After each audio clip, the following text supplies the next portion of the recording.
Alexandre a changé de vie pour vivre de sa passion. Aujourd'hui, il est brasseur, il fabrique de la bière en Île-de-France.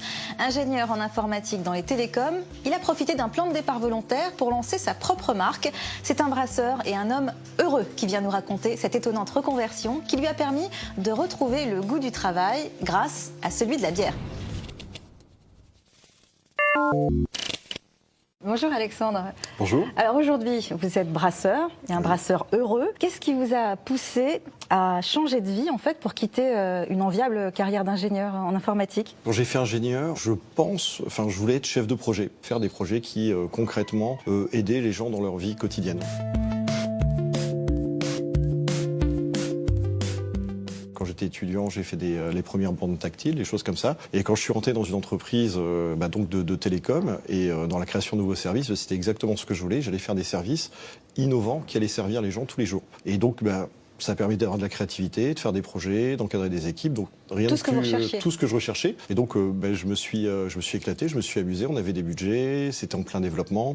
C'était un peu une mini start-up, on va dire. Donc cette ambiance m'a beaucoup plu. Et petit à petit, il y a eu une dérive dans l'entreprise qui est un petit peu dur à expliquer. Mais plus on avançait, moins on faisait un travail concret. C'est pour ça que vous parlez de bullshit job. Dans les 6 dernières années avant de quitter mon boulot, j'appelle un copain parce que franchement je m'ennuyais, je me demandais ce que je faisais et je regarde, je lui dis mais j'ai vraiment, en rigolant, j'ai vraiment un job de merde en fait. Et puis on a déposé le nom en fait, on a créé le blog jobdemerde.com. Ah carrément, voilà. D'accord. Pour raconter un petit peu notre histoire.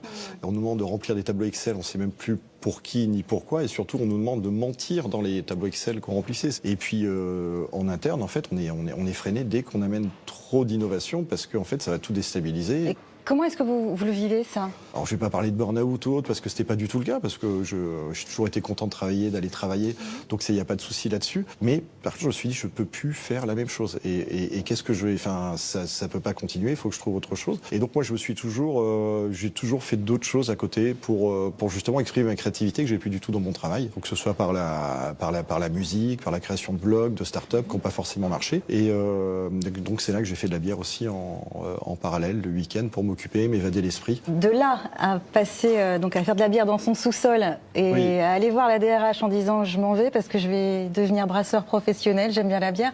Expliquez-moi un petit peu comment ça se passe. J'étais toujours dans mon ancien travail, dans les télécoms. Et à côté, je me suis mis auto-entrepreneur. J'ai créé ma marque, j'ai fait mes propres étiquettes, j'ai déposé ma marque et j'ai commencé à brasser mes bières, à créer une gamme, à créer mon Facebook. Puis là, j'étais contacté par des cavistes, par des restaurants, mais j'ai rien fait en fait. Ça s'est fait naturellement. Donc vous étiez débordé en fait par la demande, c'est pour ça que vous êtes parti oui. en fait, de votre métier d'ingénieur. Il faut que je parte. Et là j'ai commencé à faire mes premiers business plans en fait, en me disant mais là je vais regarder quand même, c'est intéressant.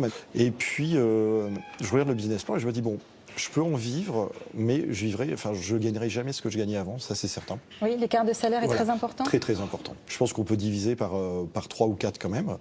Donc à un moment donné, je me dis bon, j'ai quand même des économies de côté, je venais de finir de payer ma maison, donc je me dis c'est quand même faisable. Et vous n'étiez pas seul en plus, vous avez un entourage aussi, j'imagine, qui a dû vous prendre un peu pour un fou. En fait, j'ai fait un test quand même dans la famille, donc ça s'est fait petit à petit. J'ai fait un test, je me suis dit écoute, faut vivre avec ça par mois et sur les comptes, je mettais que la somme en question que je pouvais gagner avec la bière assez facilement. Et on a vécu comme ça pendant un an. Je me suis dit mais ça marche et ça marche même super bien en fait. Et alors vous avez démissionné. En effet, il y avait un plan de départ volontaire qui arrivait et donc on m'a dit oui, il faut déposer un dossier d'ici. On vous l'annonce dans 2 semaines et vous aurez 3-4 jours pour présenter un dossier. Donc ça peut être pour un autre CDI, pour changer de carrière, pour créer son entreprise ou autre. Je fais mais moi c'est bon, je suis prêt. En fait, donc c'est des grosses entreprises. Ils veulent qu'il y ait 3000 personnes qui partent en plan de départ volontaire, mais il y a peut-être 6000 personnes éligiges. Donc il faut présenter des dossiers qui puissent être éligibles. Et donc, faut être convaincant et ça a fonctionné. Et j'ai été retenu et j'étais content en fait. Voilà. On en est à vous faites votre bière dans votre chez vous, dans mon garage. C'est exactement ça. Mais alors, je vous disais tout à l'heure, vous en faites votre métier. Oui. Ça veut dire qu'il y a une formation de brasseur? Oui. Alors, c'est pas obligatoire, donc on n'est pas obligé d'avoir une formation brasseur, mais moi j'ai fait le choix de faire le projet sérieusement, donc j'ai tout de suite fait une formation. Donc c'est à La Rochelle, c'est DU en brasserie, d'opérateur en brasserie exactement, donc ça l'Université de La Rochelle. Ils ont une brasserie, une grande brasserie à l'intérieur. Ils brassent leur propre bière. Et on y va pendant un mois. C'est dense, c'est-à-dire qu'on a des cours de biologie très poussés. C'est passionnant, ça nous permet d'affiner nos recettes et surtout de créer un réseau qu'on n'avait pas forcément, de personnes qui sont en train de faire le même projet. Oui, ça vous donne des idées aussi, j'imagine. Beaucoup d'idées. Tout à l'heure, en vous présentant, tout à l'heure, dans l'introduction, je disais que c'était une success story. Bon, ça sous-entend souvent qu'on a fait fortune. Est-ce que, vous me disiez tout à l'heure, votre salaire était divisé par 3 par rapport à votre ancien métier. C'est ça.